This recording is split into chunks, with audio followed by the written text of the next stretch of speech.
Alright, hi guys. Today I'm going to be explaining the levels of organization, negative and positive feedback loops, and the rest. The first level you start with for the levels of organization is the subatomic, which has your electrons, neutrons, and protons. Combine those all together and you have an atom. From your atom, you combine those together and you can get a molecule. When you add your molecules together, you can get a macromolecule. Putting those two together, you get a cell. You can combine two cells together to get a tissue. When you combine tissues together, you can get an organ.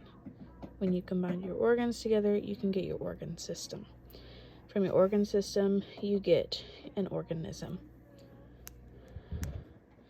So, negative and positive feedback loops. The first one, negative, is you can start at room temperature. When it starts to fall below the 68 degrees, it kicks in the thermostat, which activates the furnace.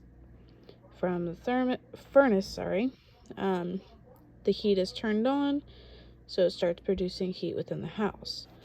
From there, your room temperature rises to above the set temperature, so that kicks your furnace off, causing the room to cool down, and it's just a never-ending cycle, and it starts over.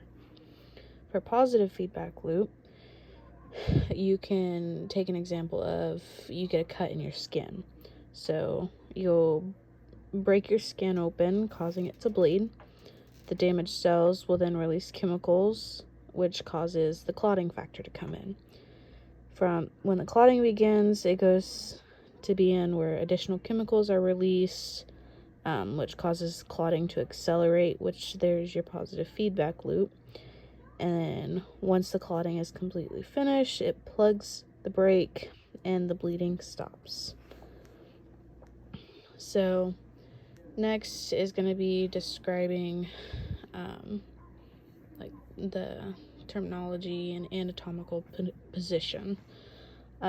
So we have the medial, which an example of that would be the chest is medial to the arms because it's in the center. You have the lateral, which an example of that would be like the ears are lateral to the nose. You also have anterior and posterior. So examples of anterior would be like the kneecap is on the anterior side of the leg. Posterior example would be like the shoulder blades are posterior to the side of the body.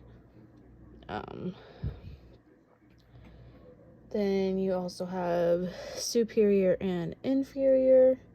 Different example of like superior would be the knee is superior to the ankle, and then inferior would be the foot is inferior to the head.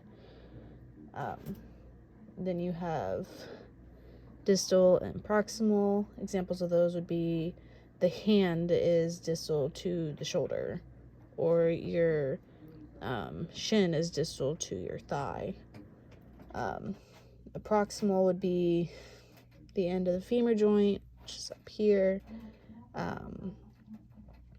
is proximal to the foot. And then you have the superficial and deep, which superficial would be like your epidermis, your skin, whatever you would like to call it. And then deep would be like your bone inside the leg.